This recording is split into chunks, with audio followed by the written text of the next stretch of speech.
Good morning. Let's take a look at the US markets then. A very warm morning, Shyansi. Now we're starting a new month. We've already started a new expiry. September month was really a fantastic month, though we reversed some gains by the end of the day, talking about Indian context. But for US, it was clearly a winning month. In fact, yesterday what happened, which happened to be the last day of September month for them, S&P and Dow, they both ended the session on records high. Key speech had to come in from Powell. As Powell spoke, Dow, of course, fell by 150 points. Nasdaq and S&P both came down, but then still they had the record closing in the regular session. Now, what happened actually yesterday? Powell indicated that further there could be rate cuts. There could be 25 BPS rate cut.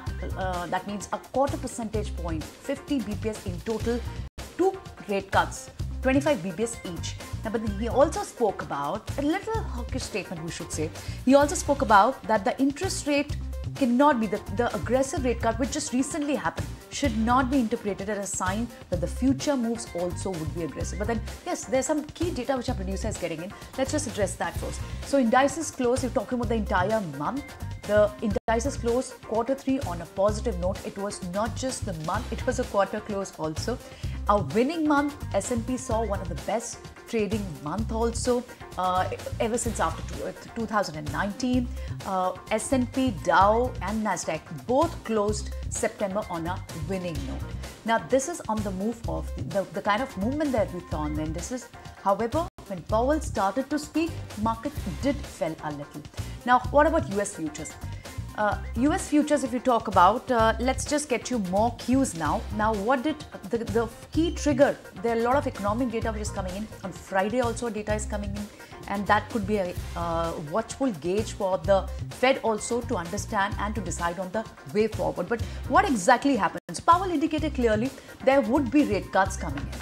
50 BPS points, round about 25 BPS, two rate cuts of a quarter percentage point each. But then he also mentioned that the aggressive rate cut, which just recently happened in September meeting, should not be interpreted as a sign that the future moves could also be aggressive.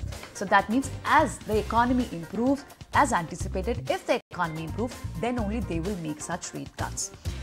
He said that we are not on any preset course, he told, while he was addressing at the National Association for Business Economy. However, he did express his confidence in economic strength, and he also sees inflation continuing to cool off. So overall, it was a good session from US markets, but then yes, traders were a little disappointed. Maybe that would there be aggressive rate cuts or not, or the rate cut would be dependent upon the economy performance. That's what the cues we have from US markets, Shyansi. Well, absolutely. If you like this video, then like, share and subscribe to ET Now.